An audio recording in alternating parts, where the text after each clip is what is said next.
അധ്യാപകരിലും government തലത്തിലുമെല്ലാം വിവാദമാക്കുന്ന പ്രശ്നങ്ങളെ പർവ്വതീകരിച്ച് കൊണ്ടുവരുന്നതിനോട് ഒരിക്കലും ഈ പ്രസ്ഥാനത്തിന് യോജിപ്പില്ല.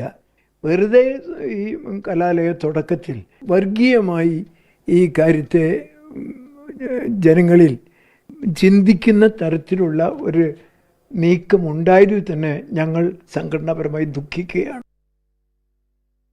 തീർച്ചയായും സംഘടനാപരമായി മതം പഠിച്ച, മതവുമായി ബന്ധപ്പെട്ട പ്രവർത്തനത്തിൽ നിൽക്കുന്ന കേരള നെദ്വത്തുൽ മുജാഹിദ്ദീൻ്റെ നേതാവ്, KNMൻ്റെ നേതാവ്, ഭാരവാഹി അദ്ദേഹം പറയുകയാണ്, അബ്ദുള്ള കോയ മദനി പറയുകയാണ്, പ്രമുഖ മതപണ്ഡിതൻ പറയുകയാണ്, ഇത് നിങ്ങൾ കുത്തിത്തിരിപ്പുണ്ടാക്കാൻ, വർഗീയതയ്ക്ക് വേണ്ടി ഉണ്ടാക്കാൻ അനാവശ്യമായി സൃഷ്ടിച്ച വിവാദമാണെന്ന്.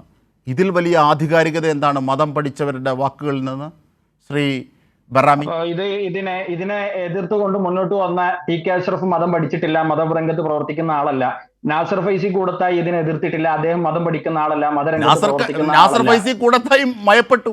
നാസർ ഫൈസി കൂടത്തായിക്ക് കൺഫ്യൂഷനുകൾ തീർന്നു. ആയിക്കോട്ടെ, ഞങ്ങൾ ഈ പറയുന്ന കാര്യം പിന്നെ എല്ലാവരും അതേപോലെ പറഞ്ഞോളൂ ഞങ്ങൾക്ക് അഭിപ്രായമൊന്നുമില്ലല്ലോ. സ്വാഭാവികമായും KNMനോ അല്ലെങ്കിൽ TP അബ്ദുള്ള കോയ മദിക്കോ മറുത്തൊരു അഭിപ്രായം ഉണ്ടെങ്കിൽ അത് അവർ പറയട്ടെ. ഞങ്ങൾക്കുള്ള അഭിപ്രായങ്ങൾ പറയും. ഞങ്ങൾക്ക് ഡിസെൻഡ് ചെയ്യാൻ അവകാശമുണ്ട്. നിങ്ങളുടെ എതിർപ്പ് മാത്രമാണ് രേഖപ്പെടുത്തിയത് എന്നുണ്ടെങ്കിൽ ആ എതിർപ്പുകൾ, ഇപ്പോൾ എനിക്ക് കൈവീശാൻ സ്വാതന്ത്ര്യമുണ്ട്, പക്ഷേ മറ്റൊരുവൻ്റെ മൂക്കിൽ തട്ടുവാനുള്ള സ്വാതന്ത്ര്യം എനിക്കില്ല. അവിടെയാണ് സ്വാതന്ത്ര്യത്തിൻ്റെ അതിരുകൾ വരയ്ക്കുന്നത്. അതിനെ സാങ്കേതിക അർത്ഥത്തിൽ മാത്രം പറയാൻ സഫ്വാൻ ബറാമി മെനക്കെടേണ്ടതില്ല. ഞാൻ തിരിച്ചത് വളരെ അപകടകരമായ നറേഷൻ ഞങ്ങൾ പറയുന്നത്. തീർച്ചയായും ആരുടെ മൂക്കിനാണ് തോണ്ടിയത്? ഞങ്ങൾ ആരുടെ ദേഹത്താണ് സ്പർശിച്ചത്? കേരളത്തിന്റെ മതേതര മൂക്കിലാണ് നിങ്ങൾ തോണ്ടാൻ ശ്രമിച്ചത്. അതിൽ എനിക്ക് സംശയം തോന്നുന്നില്ല.